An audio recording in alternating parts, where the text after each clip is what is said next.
Muito bem. Vamos então ao texto. Não sei se eu posso dizer se tem uma parte mais importante ou não desta série.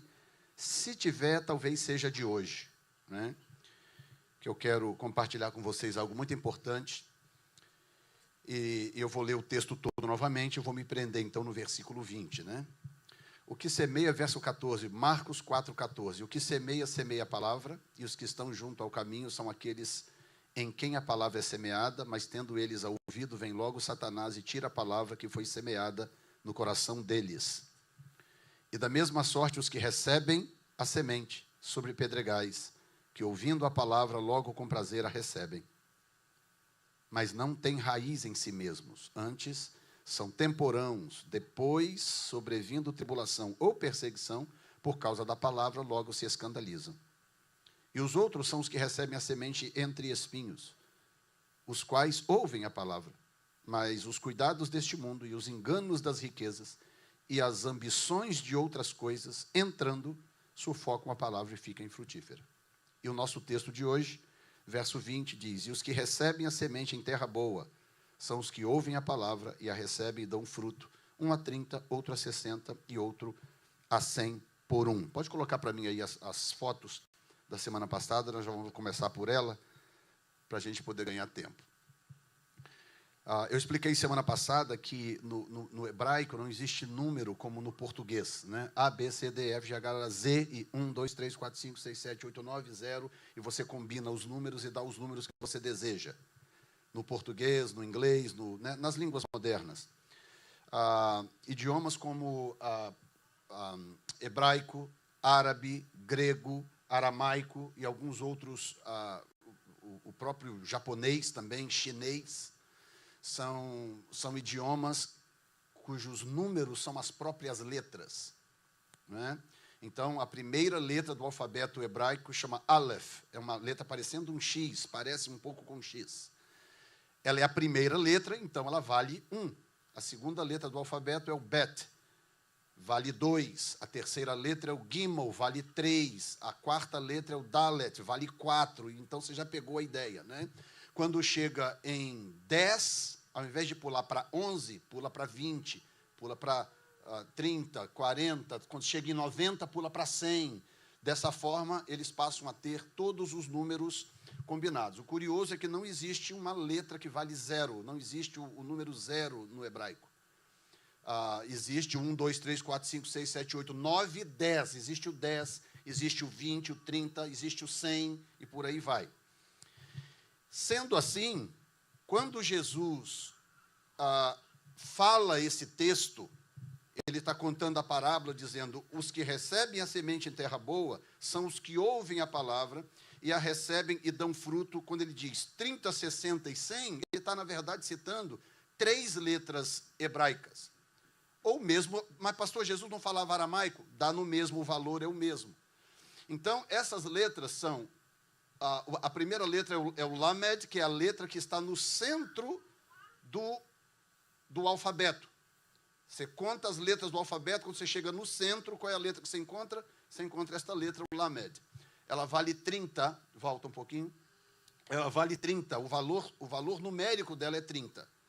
Então, quando Jesus está dizendo, olha, e a recebem e dão fruto, 1 a 30, outro a 60, outro a 100 por 1. Basicamente, ele está citando essas letras por causa dos seus valores numéricos, o que significa que o que essas letras representam afetam o sentido desse texto, não é? E eu introduzi na semana passada falando sobre isso, que quando nós chegamos no versículo 20, os 3 grupos estão no passado. As pessoas que ficam pelo meio do caminho já estão lá no meio do caminho. As pessoas de coração de pedra, o coração continua de pedra. As pessoas que estão cheias de espinhos, né? Você não pode tocar nelas, aquelas espinhos. Já viu esse tipo de gente por aí? Que você vai tentar dar um conselho e ela espinha. Você vai tentar repreender, ela espinha. Você vai tentar fazer um elogio. Quem ficou sabendo aí do cara que matou o outro em, acho que Califórnia, né? Na Califórnia. Porque o cara elogiou o cachorro dele. Olha que loucura! Como que isso é possível? foi elogiar o cachorro, desse elogio virou um bate-boca, uma discussão, não sei o que, o cara tirou a arma, atirou no outro, matou o outro. Ou seja, tem gente cujos espinhos não são possíveis tirar. Você vai mexer naquela pessoa de alguma forma, ela logo espinha. Então, nós não estamos falando desses três grupos mais. Ah, pastor, mas eu queria ouvir falar desses três grupos. Volta aí na série, algumas mensagens atrás, que eu gastei bastante tempo falando deles. Hoje, nós estamos no versículo 20. Portanto, quando nós chegamos no grupo dos frutíferos, quando você chega no versículo 20, significa que você já é frutífero. Você já é frutífero. Isto é maravilhoso. Porque entrar no grupo do versículo 20 significa se desprender e se libertar do grupo dos que param no meio do caminho, do grupo do coração de pedra e do grupo dos espinhos. Ou seja, você já é um vencedor. Portanto, quando a Bíblia diz que em Cristo nós somos mais do que vencedor, a Bíblia está contando que nós já estamos no grupo do versículo 20. Já estamos lá. Eu não gostaria de ver você, vou colocar de uma forma diferente, Deus não gostaria de nos ver nos debatendo com os problemas dos três primeiros grupos. Ele quer que avancemos. Então, quando ele diz que dentro desse grupo tem 3 níveis de frutificação, e ele cita essa letra como sendo o primeiro nível de frutificação, valendo 30, ela tem alguns significados. A primeira coisa interessante é que você vê uma linha cinza cortando a letra, é uma linha imaginária no alfabeto grego, quando todas as letras estão escritas alinhadas, tem uma linha imaginária, e todas as letras estão abaixo dessa linha imaginária, o teto da letra está abaixo dessa linha imaginária.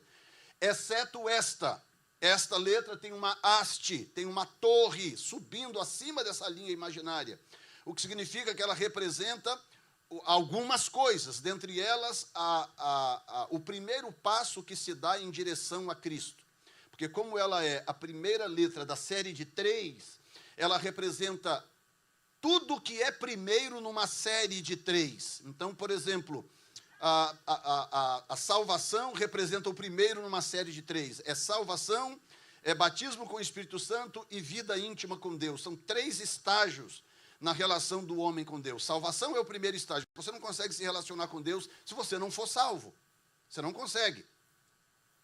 Por outro lado, você pode ser salvo e nunca atingir os 60. Você pode alcançar o 30, mas nunca alcançar os 60. Nunca. Porque uma vez que você está no grupo do versículo 20, no grupo dos frutíferos, que para entrar nesse grupo você precisa de salvação, você precisa ter um encontro com Cristo, você precisa crer que Jesus é o Senhor, que Jesus é o Salvador, e entregar a sua vida a Ele. E interessante é que a própria palavra de Deus diz que todo aquele que invocar, Joel disse isso, e Pedro recita Joel na sua mensagem do capítulo 4, ele diz, todo aquele que invocar o nome do Senhor será salvo. Olha como que é simples ser salvo. Se tem alguém aqui nesta sala que não tem certeza de salvação, se de repente o Senhor te chamar amanhã, você não tem certeza da sua salvação. A Bíblia diz que é simples, diz todo aquele que invocar o nome do Senhor será salvo. Significa eu olhar para Jesus, reconhecer nele o meu Salvador, primeiro a minha impotência, a minha incapacidade de resolver os meus próprios problemas, de perdoar os meus próprios pecados. Eu não posso me auto-perdoar. Se eu sou o que comete o delito, eu não posso me auto-eximir desse delito.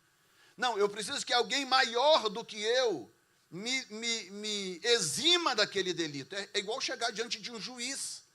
Você furou o stop, você não sei o quê, dirigiu sem carteira, seja lá o que for. Quando você chega diante do juiz, você não tem poder de resolver aquilo.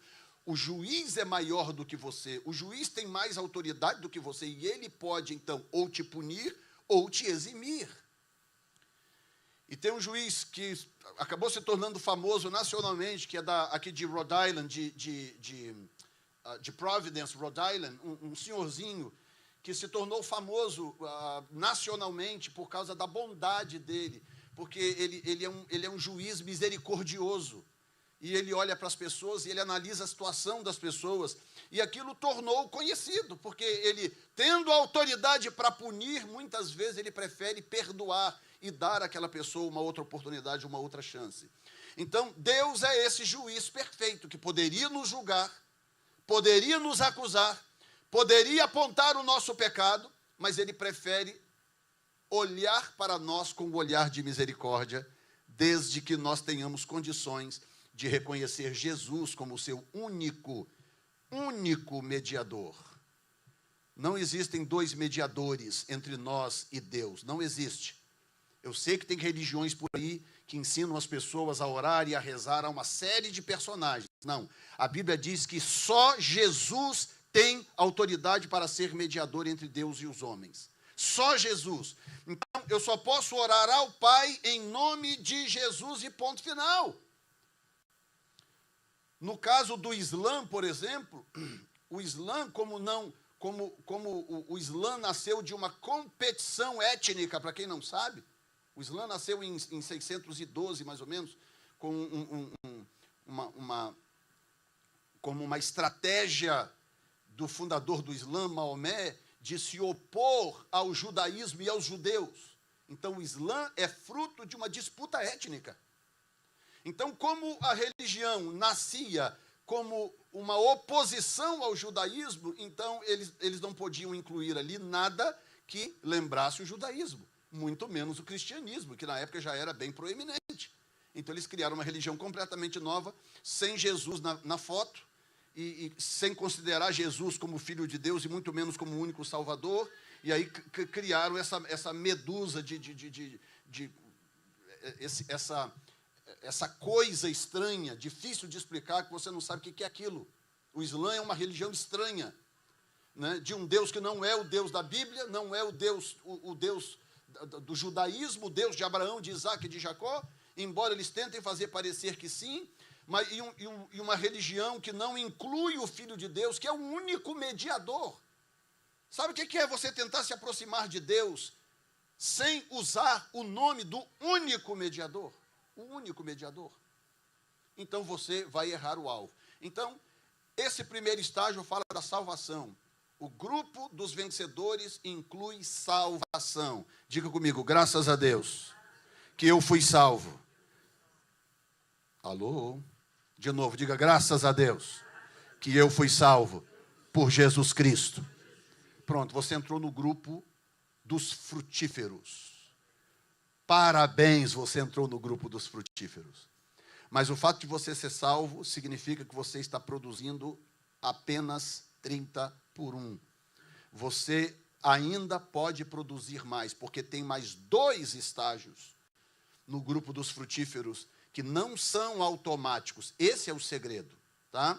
Porque quando Jesus cita a parábola, ele diz assim, e a recebem e dão fruto, vírgula, quer dizer, uma pessoa a 30, a outra pessoa a 60 e a outra pessoa a 100. O que ele está dizendo é que as pessoas fazem a opção de em qual estágio elas querem estar, em qual estágio elas querem operar. Vocês estão me entendendo? É uma questão opcional. Eu posso estar do lado aqui produzindo 30 e do meu lado ter um produzindo 60 e eu continuar produzindo 30. O fato de ter alguém do meu lado produzindo 60, que representa o batismo com o Espírito Santo, que representa o trabalhar, o servir a Deus, que fique claro isso. As igrejas pentecostais entenderam mal, durante muito tempo, o pentecostalismo, o ser batizado no Espírito Santo. Ser batizado no Espírito Santo não significa intimidade com Deus. O próprio Jesus disse, recebereis poder ao descer sobre vós o Espírito Santo, e sereis meus íntimos. Sereis o quê? Minhas testemunhas. Em Jerusalém, Samaria, toda a Judéia, até os confins da terra. Então, o batismo com o Espírito Santo, que é o segundo nível, que representa 60, ele veio para capacitar eu e você para servir a Deus, para executar a obra de Deus, para executar o projeto de Deus. Eu vou ao Brasil amanhã com a minha esposa, vamos pregar em dois eventos grandes. Ok, como é que eu poderia ir e executar esta tarefa se eu não estivesse imbuído de um poder do Espírito Santo? Para executar esta tarefa, pregar, ganhar as pessoas para Jesus, pessoas que serão curadas, renovadas, fortalecidas. Só o poder do Espírito Santo que pode fazer isso. Mas o fato de eu ir e fazer isso e ser um instrumento de poder para operar tal coisa, não significa que eu tenha intimidade com Deus. Pastor, como? Eu sei que parece uma contradição, mas é verdade. Se você quer poder de Deus, poder do Espírito Santo para você operar, que é o nível 2, que é o 60 por 1, coloca aí o 60. É um grupo fechado. Esta letra representa, o Samek, representa um círculo fechado, um grupo fechado. E representa exatamente isso. O 60 representa um grupo, uma elite, eu coloco entre aspas, porque não elite no sentido que a gente imagina, né, um grupo privilegiado. Não, uma elite no sentido de que é um grupo fechado que se propôs a chegar a esse nível. Não, ok, eu fui salvo, glória a Deus, eu vou morar com Jesus, você depende do batismo com o Espírito Santo para ir para o céu? Não. Porque você vai para o céu por causa do nível 30. Você vai para o céu porque você creu que Jesus é o seu Salvador. Tem muita gente aí, muitos tradicionais, batistas tradicionais, e tantos outros aí, presbiterianos, metodistas, e tanta denominação aí tradicional, gente fiel a Deus, gente temente a Deus, que está vivendo uma vida temente a Deus e que vai morar no céu. Eu não tenho dúvida disso. Nível 1, nível dos 30. Agora, para você chegar no nível dos 60, você tem que querer, você tem que... Não, espera um pouquinho, tem algo a mais. Espera aí, eu estou lendo aqui no livro de Atos, que os discípulos de Jesus, já todos eles salvos, eles buscaram a Deus, todos no mesmo lugar, e chegou um momento em que o Espírito Santo veio sobre eles foram cheios do Espírito Santo de Deus. Então, a pessoa salva olha e fala, opa, espera um pouquinho, tem um outro nível, e eu quero esse outro nível. Aí esse outro nível vem, que é enchimento de poder. E esse enchimento de poder, ele segue alguns protocolos muito simples até. O protocolo do enchimento de poder começa quando você desperta para o fato de que há um nível onde você pode frutificar um pouco mais. E deixa eu dizer uma coisa para vocês logo de cara. Esses níveis de frutificação, eles têm a ver com recompensa na eternidade. Tem a ver com galardão na eternidade. As pessoas que estão no grupo dos frutíferos, que já escaparam dos outros 3 grupos, e estão no grupo dos frutíferos do versículo 20. Essas pessoas serão salvas, mas elas não receberão o mesmo nível de recompensa. Aquela pessoa que foi salva, recebeu Jesus como seu Salvador, mas ficou tranquilo ali, deitado em berço esplêndido, só tranquilinho, vai na igreja domingo de manhã, participa, toma ceia, volta para casa, fica ali tranquilo, só na maré mansa, esperando Jesus voltar. Vai para o céu? Vai, mas vai receber o mesmo nível de galardão daquele que buscou o enchimento do Espírito e saiu por aí evangelizando, pregando, orando pelas pessoas e fazendo a obra de Deus? Não. Só que as pessoas hoje não entendem muito bem a importância do galardão. Se nós entendêssemos de fato a importância do galardão, que a mentalidade é o seguinte, o importante é que eu estou salvo. Essa é a mentalidade predominante. O que significa que nós não temos noção da importância dos galardões. Porque se os galardões não fossem importantes, eles nem existiriam. Nem existiriam. Se nós tivéssemos, de fato, quando a Bíblia fala dos galardões, em linguagem simbólica, porque fala de coroas, fala de honras, fala de pedrinha branca, a Bíblia fala em linguagem simbólica. Por quê que a Bíblia usa linguagem simbólica para falar dos galardões? Porque são coisas inefáveis. Não é possível descrever coisas tão grandiosas e tão inefáveis como são os galardões. Se a Bíblia fosse tentar descrever, precisaríamos de mais umas 5 Bíblias só para descrever essas coisas. Olha, gente, as visões e as revelações que algumas pessoas tiveram na Bíblia. Olha a visão começa lá atrás, na visão de Jacó, quando teve a visão da escada com anjos descendo e subindo, que coisa gloriosa. Aí mais à frente começa uma visão dos profetas. Olha a visão que teve Moisés, quando viu o Senhor, quando os anciãos de Israel subiram o monte e viram o Senhor, a aba da sua veste, os seus pés, a sua glória, que queimou o cume de um monte. Olha a visão de Ezequiel, de Daniel, que mostra a grandeza, a plenitude da grandeza de Deus. E esses galardões, eles vão fazer uma brutal diferença na sua vida na eternidade. Faz alguma diferença para você aqui na terra, você morar numa casinha apertada de 1,5 quarto, ou você morar numa casa bonita, grandona, com 4 quartos, suíte, carro novo na garagem e tal, num bairro nobre e tal? Faz diferença sim ou não? Faz, não faz? E por que você acha que não vai fazer diferença na eternidade se você ocupar um certo nível de honraria por causa dos galardões, ou você ocupar um outro nível de honraria, ou você ocupar um outro nível de honraria na eternidade? Por que a gente não consegue enxergar isso, essa diferença? Mas, pastor, por que o senhor está dizendo que a gente não consegue? Porque se conseguisse, você estaria fazendo mais para Deus. O que você faz para Deus? O que eu faço para Deus? O que nós fazemos para Deus? O que prova, o fato de nós fazermos quase nada para Deus, prova que nós não temos noção do grau de diferença das honrarias quando nós chegamos na presença de Deus, para Ele, então, nos conferir os galardões que nós temos direito. Alguns têm direito, outros praticamente nada. E Paulo chega a dizer, em 2 Coríntios, ele diz que quando nós chegarmos diante de Deus, as nossas obras, que é o que nós fazemos para Deus, serão colocadas diante de Deus. E elas terão que passar pelo fogo. Olha só que coisa tremenda. E é um fogo eterno, não é esse fogo aqui não, que vem o bombeiro com a água e apaga rápido.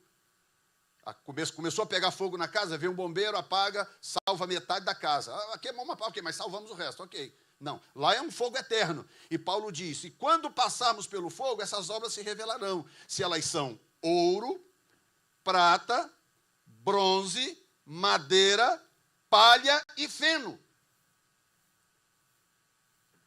Olha que loucura! Quando eu chegar diante de Deus, eu, Jefferson Neto, vou chegar lá todo feliz, todo animado. Senhor, glória a Deus, eu fiz cruzada não sei aonde, preguei em tal lugar, pastorei a igreja tal, não sei o que, não sei o que. Nada disso representa muita coisa. Que Deus, ok, passa ali naquele fogo que eu quero ver. Apresenta tudo que você fez para mim, passa ali naquele fogo. Aí é que eu vou saber, de fato, o que eu fiz para Deus, qual é a dimensão de importância daquilo que eu fiz para Deus, aos olhos de Deus. Tem alguém me ouvindo aqui?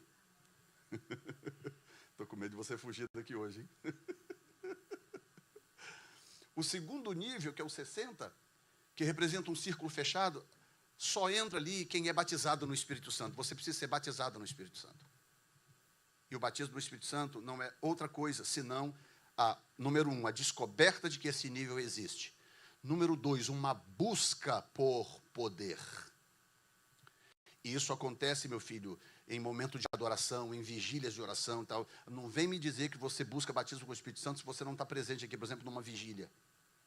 Se durante o louvor você está com a boca fechada assim, pensando no vacuum que deu problema, que você vai precisar usar segunda-feira. Ou na maquita que você precisa comprar no Home Depot. Não. Batismo com o Espírito Santo é busca de poder. Significa que você tem que sintonizar naquilo. Olha, eu quero alcançar esse nível, Senhor, porque eu quero trabalhar para Ti, eu quero Te servir, eu quero fazer a Tua vontade. Então eu quero poder para testemunhar de Jesus. É por isso que batismo com o Espírito Santo não representa intimidade. Porque o batismo com o Espírito Santo vem na medida certa para você servir. Servir. Pergunta aqui a quem limpa a casa aí das madames aí, se elas têm intimidade com a dona da casa. Um caso ou outro, né? Às vezes muitos anos fazendo aquilo e tal, um caso ou outro, mas normalmente tem. Você limpa a casa da pessoa, significa que você almoça com ela no domingo, significa que você vai para o mall junto com ela, significa que você... Claro que não, você está ali trabalhando, você está servindo aquela pessoa, servindo, trabalhando para ela. É um grupo fechado. Aí vem o grupo dos 100, que é onde eu quero concentrar o restante desta mensagem. Olha lá a linha imaginária de novo. Aquela linha imaginária, ela tem um significado muito importante. Enquanto que o Lamed é a única letra que sobe acima da linha imaginária, esta é a única cuja haste inferior desce abaixo da linha imaginária. Então, olha bem que coisa curiosa. Por que Jesus escolheu essas 3 letras? Ela se chama Kof, ou Kuf, né? Originalmente, significava a parte de trás da cabeça. Para nós, ela parece um P, né? Parece um Pzinho, né? Para nós, mas não tem absolutamente nada a ver. Nem o som dela representa um P, nada disso, tá? A parte de trás da cabeça, o buraco de uma agulha. Começou a fazer sentido. Será que, então, que quando Jesus disse que é mais fácil um camelo passar no fundo de uma agulha do que um rico entrar no reino dos céus? Será que faz sentido, então? Será que começa a fazer sentido que esta letra que representa a plenitude da sua frutificação, e que, portanto, nível 3, e que, portanto, representa intimidade, salvação, poder e intimidade, 30, 60 e 100 por 1. Quando chega no 100, ele escolhe a letra que tem algumas características interessantes e até estranhas. A primeira letra é que ela representa o buraco de uma agulha. Isso significa, antes de qualquer coisa, quando ele fala, olha, é mais fácil passar um camelo no fundo de uma agulha. Aí tem uma série de explicações, de versões, tem uma porta lá, não sei onde, que chama camelo, não sei o quê, que se chama agulha, tem uma corda chamada camelo, tem uma série de explicação. Ok. A origem do porquê Jesus disse isso está diante de você. É essa letra. É essa letra. É como se fosse o fundozinho de uma agulha. O fundozinho de uma agulha mesmo. Porque naquela época já existia agulha. É como as pessoas costuravam as coisas, inclusive. Um pouco diferente do que nós conhecemos como agulha hoje. Tá? Mas, quando você olha mesmo as agulhas de hoje, modernas, fabricadas em fábricas modernas com maquinário, como é que é uma agulha de hoje? Ela tem uma ponta para você furar a roupa e ela tem um buraquinho para você enfiar a linha. Por isso que ela representa uma agulha. E essa mesma letra representa humilhação. Porque ela desce abaixo da linha de referência do alfabeto. Ela desce. Escuta bem o que eu vou dizer para vocês. Eu realmente não sei que tipo de efeito uma palavra dessa causa no coração de cada um, porque também não é meu papel saber. Meu papel é ensinar vocês. Mas deixa eu dizer uma coisa para vocês. O teu maior inimigo chama-se orgulho. Esse é o teu maior inimigo, esse é o meu maior inimigo. É o orgulho que te impede de chegar lá. É o teu orgulho, é o meu orgulho que poderá nos impedir de chegar nesse nível, de ficarmos sempre naquela maré mansa, naquele nível ali de não, já estou salvo, eu fui batizado com o Espírito Santo uma época, não, eu falava em línguas, 1979, não, rapaz, você precisava ver, eu vi 3 anjos. Que maravilha. Ok, e hoje você está fazendo o que para Deus? Hoje, qual é a sua relação com Deus? Qual é o seu grau de intimidade com Deus? Hoje. Ah, pastor, mas isso deve ser só para algumas pessoas. Não. Infelizmente, apenas algumas pessoas chegam lá, mas não significa que seja apenas para algumas pessoas. Por quê? Porque exige um grau de entrega intimidade não é coisa simples. Eu tenho uma intimidade com a Zandra que eu só tenho com ela, mas nós construímos isso em 37 anos de casado. 38 agora, o ano que vem. Então, nós temos um grau de intimidade. Você e o seu cônjuge têm um grau de intimidade que você não tem com ninguém, nem pode ter com ninguém. Sim ou não? Não é verdade?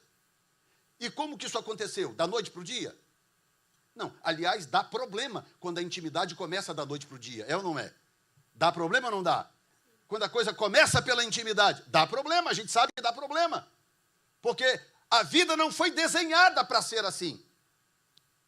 A vida foi desenhada para que intimidade seja construída um grão de cada vez.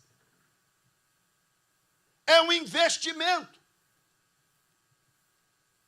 Não começa lá no topo da noite para o dia. Então, isso é um processo. Começa com aquelas olhadas, né? Aí, 200 pessoas no ambiente, o seu olho cruza com uma de uma pessoa, e aí dá uma liga, né? Começa aquele negócio, não sei o que e tal, sem graça, né? Aquelas frasezinhas assim, meio sem graça e tal, e começa meio um cortejozinho e tal. Só porque cruzou, apesar de que hoje é moderno, né? O presbítero Doni ADG foi pela internet, né? Começou pela internet. Nós conhecemos o casal de pastores também, que começou pela internet. Então, hoje tem alguns meios modernos, mas o processo é sempre o mesmo. Começa aquela coisa, aí troca umas palavrinhas, aí conversa, sai para conversar, não sei o que lá, e chama para tomar um sorvete. Aí começa, né, você é de onde? Eu sou de tal lugar. Que legal. Eu tenho um parente que morou também naquela cidade, umas coisas assim, sem sentido. Por quê? Porque não tem intimidade, está tentando ganhar atração. É ou não é? Aí vai devagarinho, daí a pouco, né, começa a coisa avançando, que os seus olhos são mais belos do que a lua. Alguém passou por isso aqui? Hã? Se o cara parar de dizer isso, é porque é problema, hein? Aí vai, daqui a pouco, opa, eu preciso te levar para o altar, leva para o altar, a casa, bota a aliança no dedo, aí intimidade, aí a intimidade vai aumentando. E outra coisa, e também não é tudo de uma vez. Não é. O meu pastor dizia uma coisa que a gente só foi entender depois, quando chegou nessa época. Ele dizia, o casamento começa a ficar bom depois dos 10 anos. Eu não entendi aquilo. Eu falei, meu Deus, como assim, né? O pessoal solteiro, casou e tal, animado, casou agora, está cheio de ânimo, cheio de saúde. O bom deve ser agora, depois deve ir piorando. Não, ele falava, não, começa a ficar bom depois dos 10 anos. E nós só entendemos isso quando nós passamos dos 10 anos de casado, porque a gente foi entender o que ele queria dizer. Porque a intimidade é crescente, a intimidade é gradativa, ela é construída. É um passo a passo, até chegar ao ponto em que o nível de intimidade com Deus se estabelece num nível confiável, seguro, que você não negocia mais, porque você descobriu que além de ser cheio de poder para fazer coisas para Ele, você foi cheio de poder, para quê? Para cuidar da casa dele, para poder cortar a grama dele, para poder passar a roupa dele, você está servindo a Ele. Servindo a Ele. Eu não estou construindo intimidade com Ele aqui agora, não. Aqui eu estou trabalhando, eu estou servindo a Ele. Então, esse momento agora, meu aqui, não é um momento de construir intimidade com Ele. Não, esse é o momento de servi-lo. A intimidade que eu vier a ter com Ele, eu tenho que construir fora daqui. É no meu dia a dia, no meu secreto, que eu construo esse tipo de coisa. Então, ela aponta para baixo, ela fala de humilhação, ela fala de descer. Buraco de uma agulha. Quem já passou raiva tentando botar uma linha no buraco de uma agulha? Mais alguém aqui já passou raiva com isso? Fala, gente, mas não é possível. Aí vai lá, corta de novo e tenta, não vai, não vai. Com muito custo você consegue colocar aquela abençoada daquela linha ali. Está entendendo? Dá trabalho ou não dá? quando você começa, escute bem, quando você começa a lidar com uma sintonia fina, quando você decide que você vai começar a transitar num nível fino de sintonia com Deus. E eu vou fazer uma previsão, que é uma previsão que eu não gostaria de fazer, mas eu vou fazer essa previsão para você poder entender. Nós estamos chegando a um tempo em que quem não desenvolver um nível de intimidade com Deus, como eu estou descrevendo, não vai conseguir se suster de pé diante dessa sociedade. Nós estamos hoje vivendo numa sociedade que não vai tolerar meio crentes, crentes mais ou menos. Não vai. O próprio Senhor Jesus disse, quando o Filho do Homem virá, porventura achará ele fé na terra?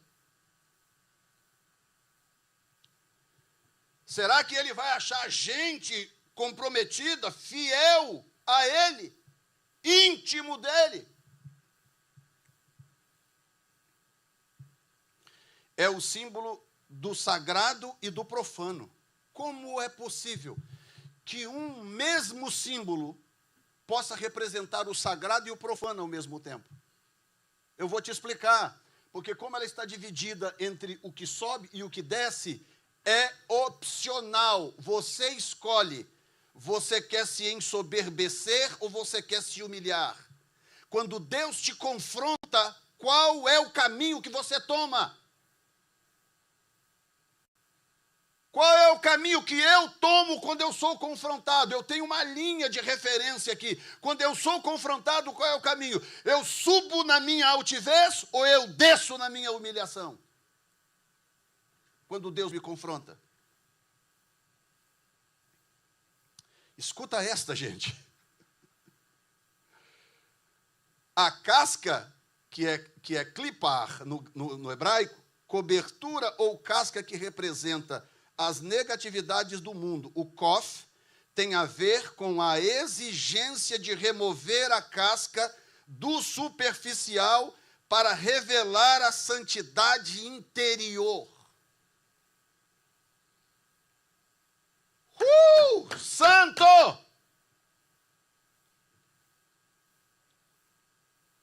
Você entende que o que Jesus diz é mais profundo do que a gente pode imaginar? Você podia imaginar que numa coisa tão simples, olha, os que dão fruto vão dar 30, 60 e 100 por um. Ah, que maravilha, Jesus. Não, olha a profundidade do que essas coisas significam. Do que elas representam.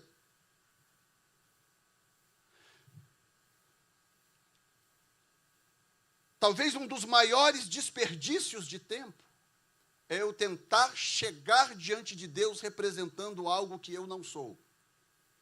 Esse é o tempo mais mal investido que você pode ter na vida. Por quê? Porque ele conhece o nosso interior. Ele conhece o nosso interior. Independente do que eu vou dizer para ele. O que a Bíblia diz em Salmo 40? Antes que a palavra venha à minha boca. Olha, é engraçado que parece até um certo desânimo de Davi, né? Antes que a palavra venha à minha boca, tu, Senhor, já sabes. A palavra nem brotou na minha boca, ele já sabe que ela vai brotar, ele já sabe o que é e o que eu vou dizer.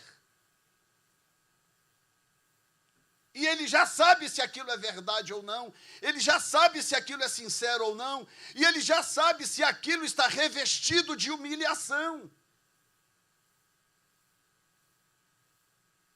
Não foi ele mesmo que disse que quem se exaltar será? Quem se exaltar será humilhado. E quem se humilhar será? Por isso que ela representa as duas coisas. Ninguém consegue chegar numa dimensão de 100 por 1, sem passar por um processo, e às vezes longo, de tratamento de Deus. Eu costumo dizer, eu digo isso muito inclusive no Brasil, eu costumo dizer que nesses 23 anos aqui nos Estados Unidos, é porque você não conhece a minha história no Brasil, de onde eu vim no Brasil. Agora, voltei na cidade de onde eu saí no Brasil, Colatina, no Espírito Santo, depois de 20 anos, 20 e poucos anos. Um ministério frutífero, grande, uma igreja grandiosa, muita gente. Cheguei lá, reencontrei centenas de ovelhas, pessoas que, inclusive gente que, você imagina, eu fiquei fora de lá 22 anos. Então, gente que estava recém-casado quando eu saí de lá, eu voltei lá agora e encontrei filhos de 20 anos. Um bom exemplo é o Rômulo. Você sabe o Rômulo que está aí nas nossas redes sociais, que atende a igreja e tal? Quando eu saí de Colatina, o Rômulo não existia. Quer dizer, ele era pequenininho, né? Ele era um garotinho pequeno, igual os meninos ficam correndo por aí. Está aí o Rômulo hoje, um moço, um senhor, um rapaz, um servo de Deus, um ministro, servindo ao nosso próprio ministério. Quando eu cheguei lá, que eu reencontrei o pai dele. O pai dele veio correndo, me deu um abraço, falou, pastor, o senhor lembra de mim? Eu falei, como que eu vou esquecer de você, rapaz? Dei um abraço nele, mas 20 e poucos anos atrás eu saí de lá, ele era um jovem, um rapaz, agora está lá com uns 50 anos de idade.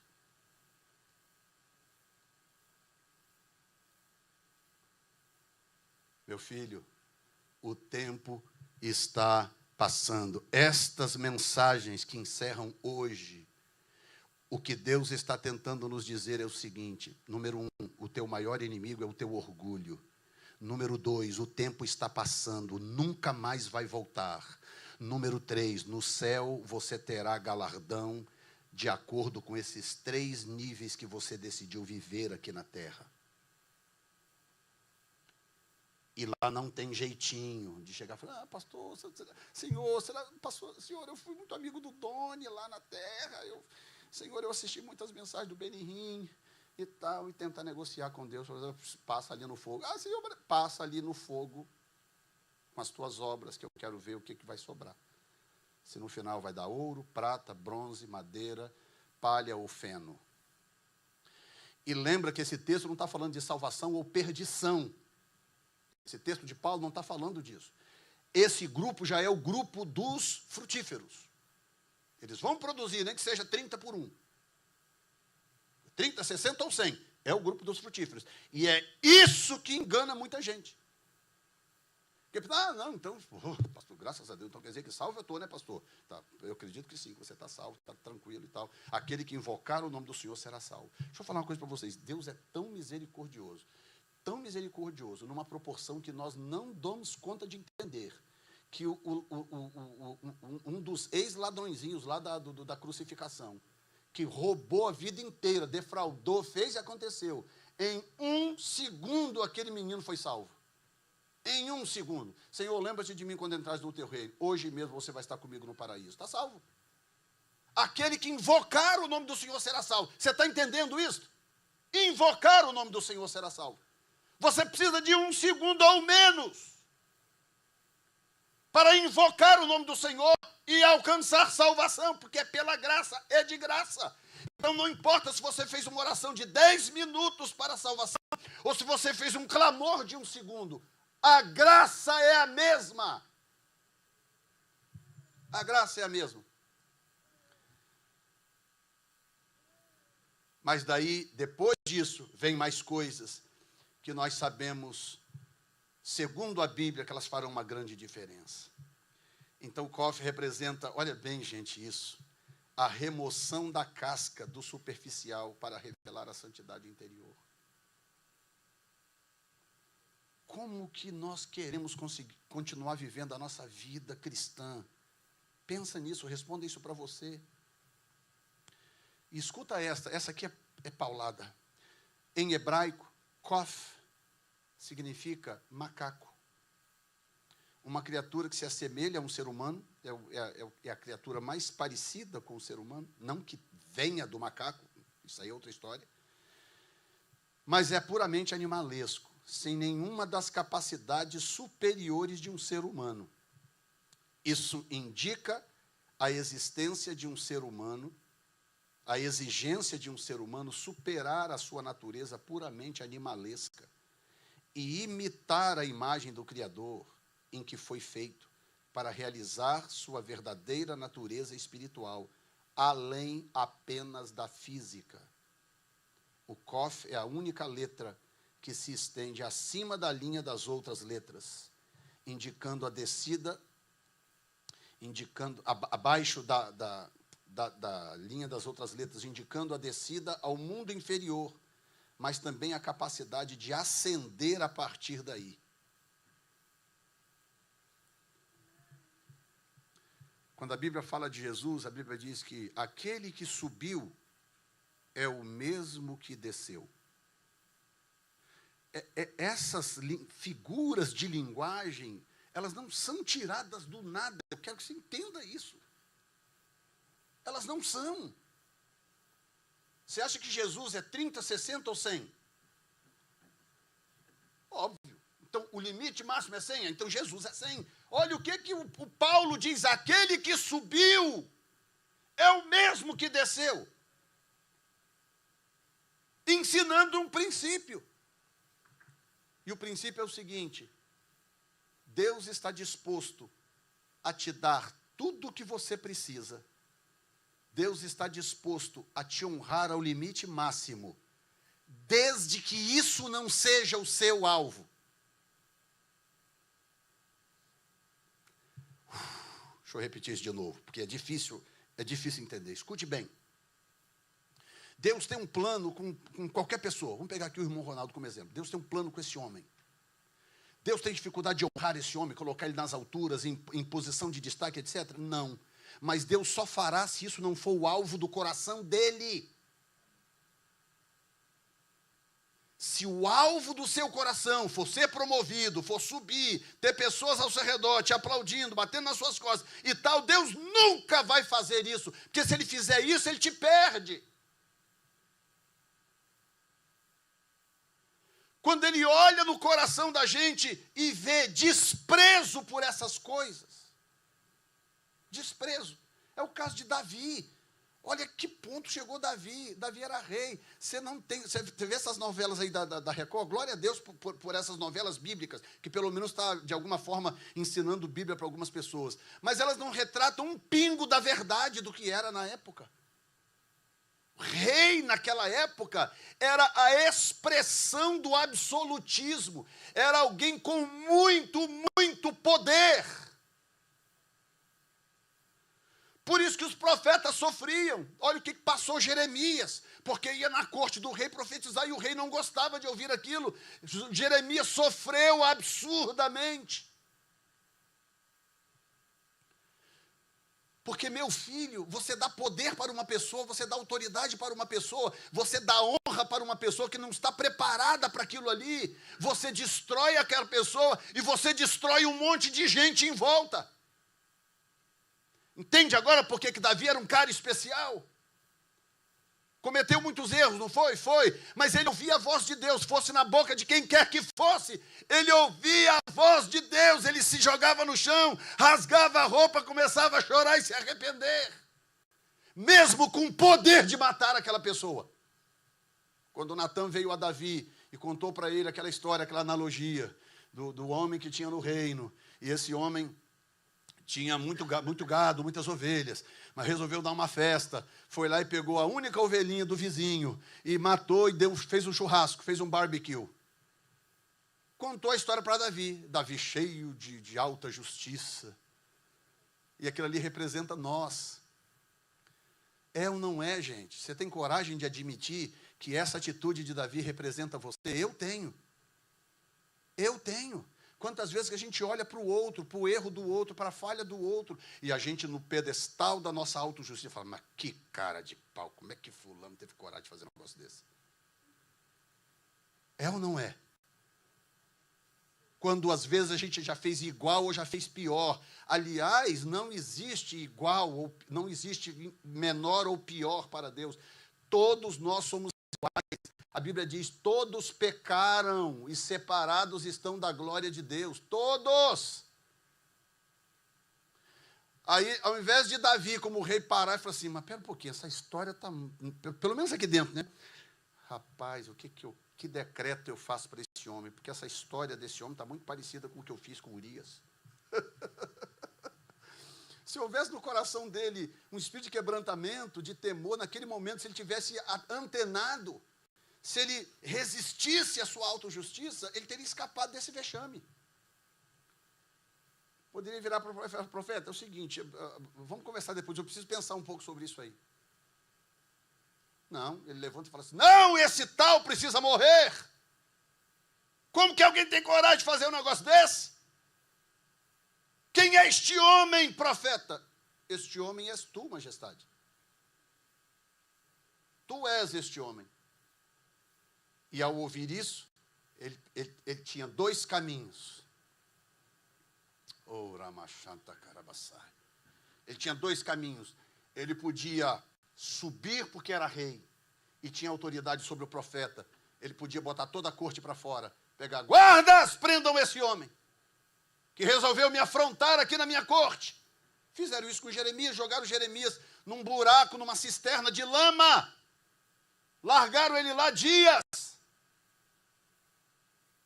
Pegaram Jeremias, trancaram ele numa grade, no pátio do palácio. Deixaram ele lá dias, sem pão e sem água. Porque o rei não gostou da profecia. Estão entendendo? Qual é o teu maior inimigo? O orgulho é o teu maior inimigo. Não é o diabo. Pastor, eu achei que era o diabo. Não, o diabo só trabalha a partir do seu orgulho.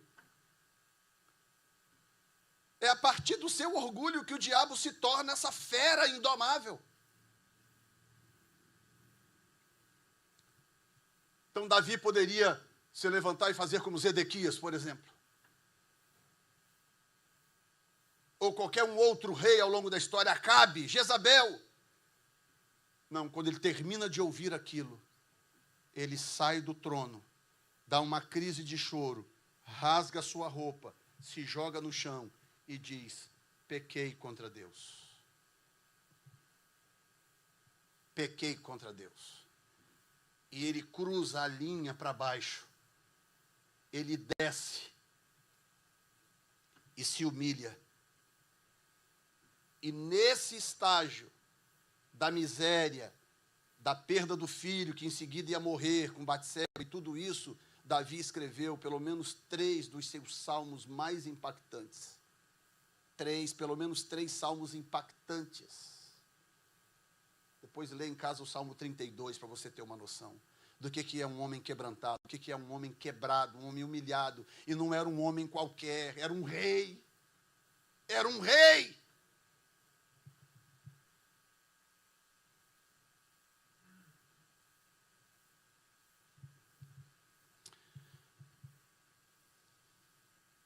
Meu Deus.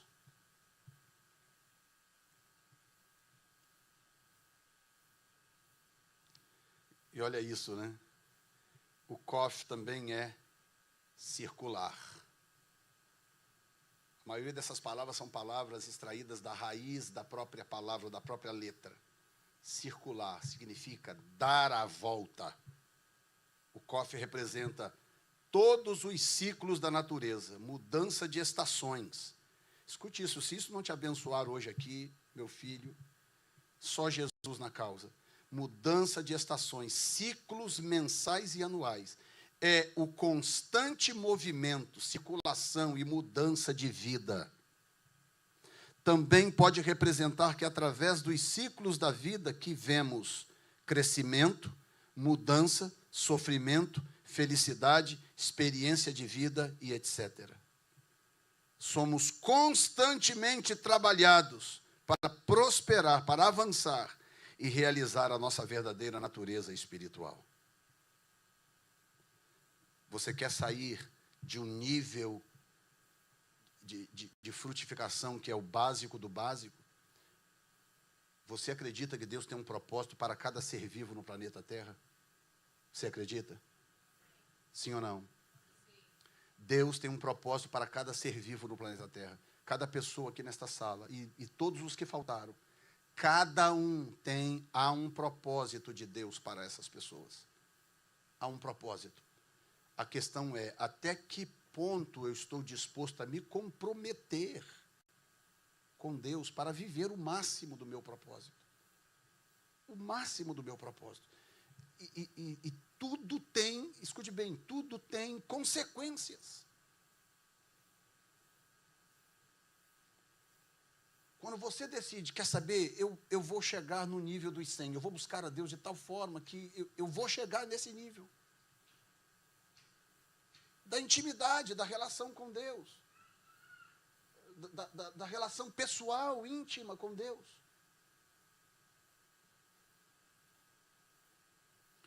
Agora eu estava vendo a foto de uma pessoa conhecida da gente que foi lá em Wittenberg, uma cidade na Alemanha, onde fica a Igreja do Castelo, onde Martinho Lutero colou as 95 teses que deram origem à Reforma protestante. Até Martinho Lutero colocar aquelas teses na porta daquela igreja lá, que hoje conhecida mundialmente como a Reforma Protestante, algo que Deus usou para ressuscitar a Igreja das Cinzas. Martinho Lutero era um monge católico que vivia enfurnado num mosteiro, mas insatisfeito com a tradição católica, com a doutrina católica, porque ele lia a Bíblia e ele via que as coisas não batiam. Pagamento de indulgência para perdão dos pecados, que na verdade contribuíam para o luxo dos papas. O desmerecimento do sangue de Jesus para perdoar os pecados. Ele começou a ler aquelas coisas e ele percebeu, pera um pouquinho, tem alguma coisa errada. Os ricos recebiam indulgência porque podiam pagar, os pobres morriam à míngua. E ele está vivendo tudo isso, ou vendo tudo isso, em secreto nos mosteiros. Tem ninguém lá para bater nas costas dele e falar, keep going, campeão. Tremendo, você vai vencer, é isso mesmo. Não! Ele está lá no silêncio, com a sua alma chorando, sangrando, porque ele lia a Bíblia e não batia com o que as coisas eram ditas nas igrejas. Então, quando ele pega aquelas 95 teses, vai na porta da Igreja do Castelo e prega aquelas teses, ele não estava ali falando, não, vou colar essas teses aqui, porque isso aqui vai virar a igreja protestante, o protestantismo, e o meu nome vai ficar famoso no mundo inteiro. Você acha que ele pensou uma coisa dessa? Você acha que ele imaginava que hoje eu estaria falando dele aqui, em Boston, nos Estados Unidos? O cara que Deus usou como instrumento para trazer a igreja de volta das cinzas. Não! Deus usou e fez o que fez porque não era o que ele estava buscando. Ele passou um período, ele transformou o período, a vida dele no mosteiro, num período de, ao invés de apenas reclusa ou reclusão da sociedade, mas um período debruçado sobre a Bíblia, lendo, estudando e buscando a Deus. Não sei se ele percebeu ou não, mas ele estava chegando no nível do Kof. Se os frutos de Lutero hoje não forem 100 por 1, eu não sei mais o que poderá ser. Igrejas do mundo inteiro se voltaram para a Bíblia, se voltaram para as Escrituras, porque um homem, indignado com o desvio da verdade, resolveu fazer alguma coisa. Coloque-se de pé, portanto.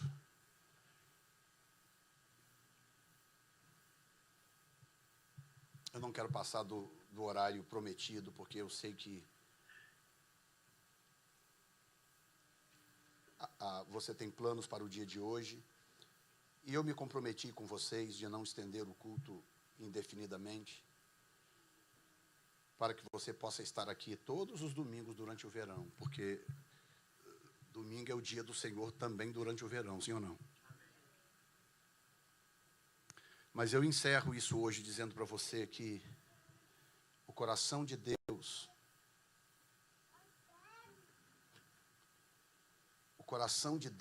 sangra por nós. No sentido simbólico, lógico, mas o coração de Deus sangra por nós. O coração de Deus dói quando ele vê a igreja mortificada, descomprometida. Não estou falando que é o caso desta igreja. Estou dizendo a igreja de um modo geral. E eu vou te dizer em que momento que o coração de Deus sangra mais. O coração de Deus sangra mais quando Ele me vê vivendo abaixo do meu propósito, simplesmente porque eu não consigo descer abaixo da linha. Eu não consigo. Toda vez que a palavra de Deus vem e eu sou tentado a me humilhar, há algo dentro de mim que Paulo descreve como a natureza da carne, que ao invés de me fazer descer, quer me fazer subir. E quanto mais eu tento subir, aquele que se exaltar será humilhado. E aquele que se humilhar será exaltado. E esta palavra é para todos nós, essa palavra é para Jefferson Neto também. Eu não sou o dono da palavra. A minha boca está sendo usada para proferir as palavras, mas eu não sou o dono da palavra. Então esta palavra é para Jefferson também. Termina um culto como esse, eu vou ruminar esta palavra, eu vou mastigá-la. Eu vou rever o que não foi dito, o que deveria ter sido dito, e por aí vai.